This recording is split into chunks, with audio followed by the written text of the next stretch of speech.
पिछली बार की तरह इस बार भी अपन अच्छी अच्छी ट्रिकें सीखेंगे। पिछली बार जो मैंने आपको सिखाया वो बहुत ईजी तरीके से सिखाया और आपको समझ में भी आया होगा। इस बार मैं आपको एक अच्छी सी चीज़ सिखाऊंगा जो सामान्यतः किसी कोई अध्यापक नहीं पढ़ाता है।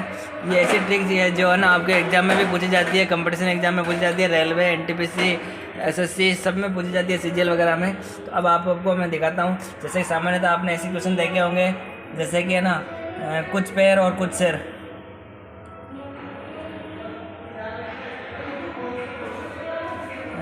क्वेश्चन इस तरह से आता है कि है ना एक बाड़े के अंदर, सबसे पहले ऐसे लिखेंगे, बाड़े के अंदर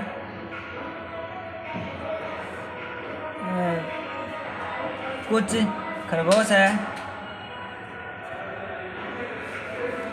और कुछ मुर्गी है।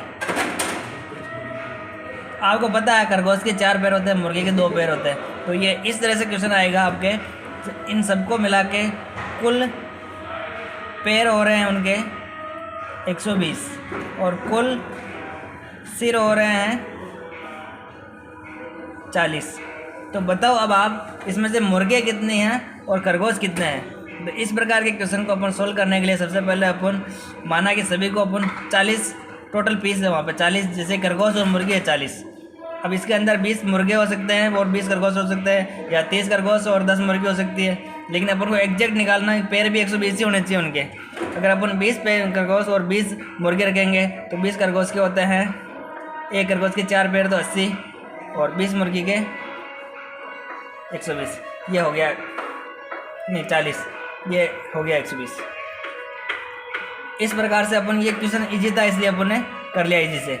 लेकिन माना कि अगर ये ना इस तरह से नहीं करते अपन, सबसे पहले अपन करते हैं सभी को अपन मुर्गी समझ लेते हैं।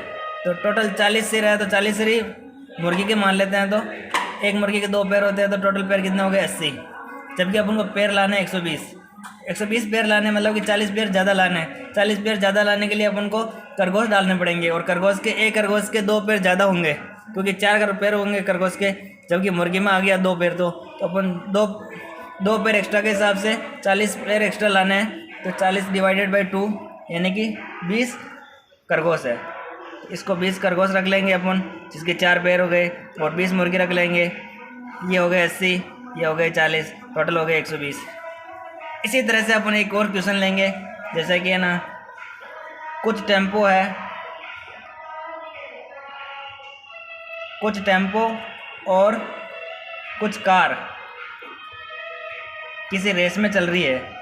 और आपको पता है टेम्पो के 3 पहिए होते हैं और कार के 4 पहिए होते हैं। अब आप समझ गए होंगे इसमें क्या पूछेगा क्वेश्चन। वो ऐसे क्वेश्चन पूछेगा कुल पहिए कितने हैं, नहीं कुल पहिए बताएगा वो, आपको कुल पहिए बताएगा। जैसे कि इन दोनों के कुल पहिए हो गए 150 और हर एक साधन, जैसे कि टेम्पो और कार, हर एक साधन के अंदर एक ड्राइवर है, टैक्सी ड्राइवर या कार ड्राइवर। तो कुल ड्राइवर कितने हो गए, कुल ड्राइवर हो गए आपके 44, जैसे कि तो माना कि 44 हो गए। तो अब सोचो आप क्या ना 44 ड्राइवर है और कुल पहिए 150 है, मतलब कि आपके 44 साधन है और 150 टायर है। 44 साधन में 44 ड्राइवर होंगे ऑब्वियसली। तो अब आप अपन बताएंगे इसमें टेम्पो कितने हैं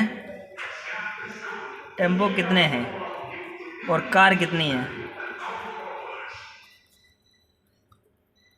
ये अपना क्वेश्चन है। तो अब अपन इसको कैसे निकालेंगे, माना कि अपन सभी को टेम्पो मान लेते हैं, टेम्पो मानेंगे और एक टेम्पो का होते हैं 3 टायर, और सभी को टेम्पो मानेंगे तो 44 को ही टेम्पो मान लेंगे। तो 44 × 3 बराबर कितने हो गए 132, ये पहिए हो गए। अगर सभी को अपन टेम्पो मानेंगे तो 132 हो जाएंगे, लेकिन अपने पहिए टोटल होने चाहिए 150, जो कि क्वेश्चन में दे रखा है। तो 150 में से 132 गए तो आपके 18 पहिए बच गए। 18 पहिए एक्स्ट्रा किस लिए आए, क्योंकि कार भी है इसमें और कार में एक पहिया ज़्यादा है। आप समझ रहे हो, जैसे कि मैं दोस्तों बता रहा हूँ, आपको समझ में कहीं भी नहीं आता आप पूछ सकते हो, कमेंट में बता देना। 18 टायर ज़्यादा चाहिए, 18 टायर ज़्यादा के लिए अपन को कार ऐड करनी पड़ेगी, और एक कार में एक टायर एक्स्ट्रा होगा, जिसका मतलब 18 कार ऐड करनी पड़ेगी। तो टोटल 18 कार ऐड कर लेते हैं, 18 × 4 और बची जो टेम्पो हो गए। अब 44 में से 18 इधर गए तो फिर बचे 26, और टेम्पो में होता है 3 टायर, तो 18 × 4 बराबर 18 × 4 72, और 26 दिया 78, और टोटल हो गए 150। अब आप क्वेश्चन का जवाब दे सकते हो। टोटल कारें कितनी थी 18, और टोटल टेम्पो कितने थे 26। ये आ गए 26 टेम्पो और 18 कार, ये आंसर। इस तरह से अपन छोटे छोटे और ट्रिकें सीखेंगे और वीडियो सीखेंगे, और अपना चैनल को सब्सक्राइब करें, लाइक करें और शेयर करें। थैंक यू, धन्यवाद।